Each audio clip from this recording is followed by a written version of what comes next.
Pessoal, não vamos esquecer de acionar o sino. Lá, combatentes do canal da Guerra. Mísseis russos teriam caído na região rural da Polônia, próxima à fronteira da Ucrânia, e mataram 2 pessoas. Bom, primeiro eu vou mostrar onde fica a cidade, né, onde teriam caído os mísseis, depois eu quero fazer alguns comentários. Acompanhe conosco. Então, essa daí é a cidade, né, de Przewodów, próxima aqui à fronteira da Ucrânia e ao norte de Lviv. Ela fica bem a oeste de Kiev. Então, um míssil teria caído aí, mais não sabe se é mais de um míssil, teria caído e matado 2 pessoas nessa região rural da Polônia. A gente também não sabe dizer se esse míssil é russo. A gente precisa lembrar que a defesa aérea ucraniana está atuando ativamente por boa parte do país também. E pode ser, né, um míssil do outro lado, ou mesmo uma bandeira falsa, a gente não sabe dizer. O fato é que essa região aqui é muito próxima à Ucrânia, né? E se esses bombardeiros, se esses tipos de incidente prosseguirem aí, as coisas podem se agravar bastante. Essa cidade de Przewodów, ela é bastante pequenininha, ela só tem 710 habitantes e é muito próximo à fronteira da Ucrânia, fica apenas 7 quilômetros aí, né, do território ucraniano. Portanto, é uma cidade muito próxima aí ao cenário dessa guerra aí avassaladora que está acontecendo na Europa Oriental. Olha, pessoal, essa situação toda já era previsível de se acontecer. Por quê?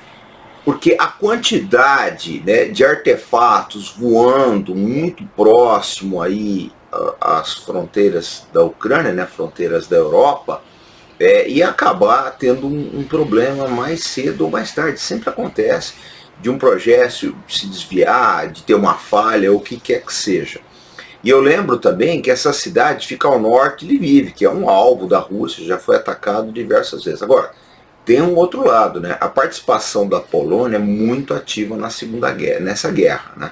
A Polônia, ao lado do Reino Unido e dos Estados Unidos, é um dos países que mais hostiliza a Rússia, tanto no envio de mercenários quanto no envio de armamento. Então a gente não sabe até que ponto que isso pode ter sido proposital da Rússia, por parte da Rússia, né? Se é que isso efetivamente aconteceu, se é que foi um míssil russo, pode ter sido uma bandeira falsa também. Nessa guerra tem tanta mentira que a gente não consegue saber, né, aonde está a verdade, o que é certo, o que é errado. Mas o fato é o seguinte, a tendência da guerra da Ucrânia é só piorar, é só haver uma escalada. Por quê? Você tem, por exemplo, o serviço secreto ucraniano vai lá e explode a ponte da Crimeia. Os russos, na sequência, arrasam com a infraestrutura energética de Kiev, né? Isso enseja aí milhares de refugiados. Agora a gente pode ter um outro problema também, né? Que esses moradores da região rural da Polônia, próximos à Ucrânia, podem sair do local. Você pode ter uma onda de refugiados interna na Polônia se esses ataques prosseguirem. Se é que a gente não vai descambar para uma guerra. Isso é um fato. Tem gente falando aí que a OTAN, né, os Estados Unidos e alguns aliados extra-OTAN podem tentar uma intervenção na Ucrânia aí em breve. É uma possibilidade, né?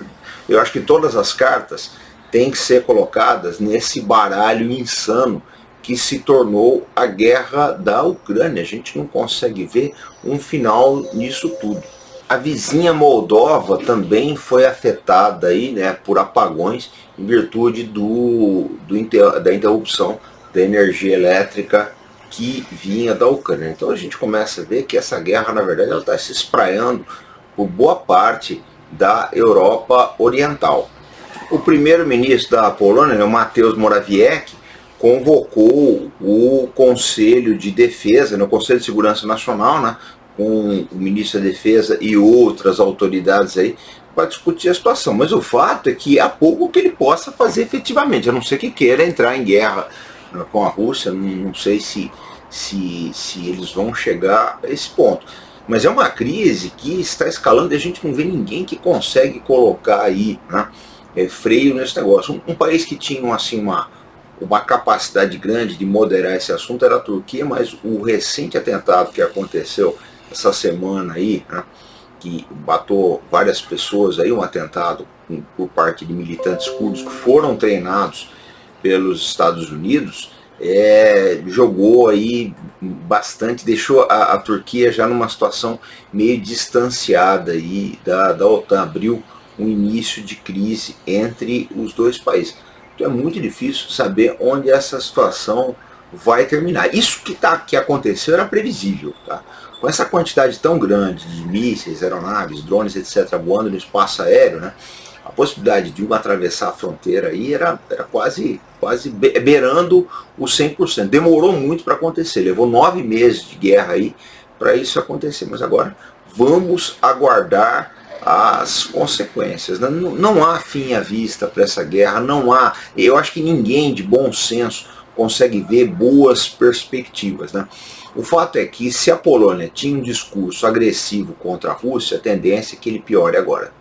Bom, gente, na nossa lista de desejos que se encontra aqui na descrição do vídeo, vocês acham aí muitos livros sobre a guerra da Ucrânia. E eu lembro o seguinte, os livros entregues pelo sistema de entregas da Amazon chegam de forma bastante rápida, tá?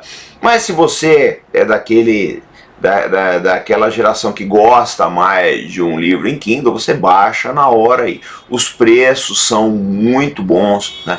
Os temas bastante atualizados e vão dar um quadro muito claro para vocês do que acontece na guerra da Ucrânia. E eu lembro que todas as vezes que vocês compram livros e outros itens na Amazon, vocês estão ajudando o canal Arte da Guerra. Bom, pessoal, eu vou deixar aqui no link da descrição deste vídeo toda a nossa linha de livros sobre a Ucrânia que tem na Amazon. Tá? É muita coisa, tem em diversas línguas, tá? Em diversos formatos também. Você vai achar coisas no Kindle, formato impresso, né? E o que acontece? A Amazon, ela entrega muito rapidamente, principalmente para quem mora aqui na capital, em São Paulo. Ela aceita também boleto, cartão de crédito, parcela, etc. E eu lembro, todas as vezes que vocês compram livros e outros itens na Amazon, vocês estão ajudando o canal Arte da Guerra. Bom, pessoal, eu preciso lembrar para vocês que hoje, 20 horas, hora de Brasília, a gente vai ter uma entrevista com o Antônio Carlos da Silva, que ele foi candidato a senador pelo PCO, o Partido da Causa Operária.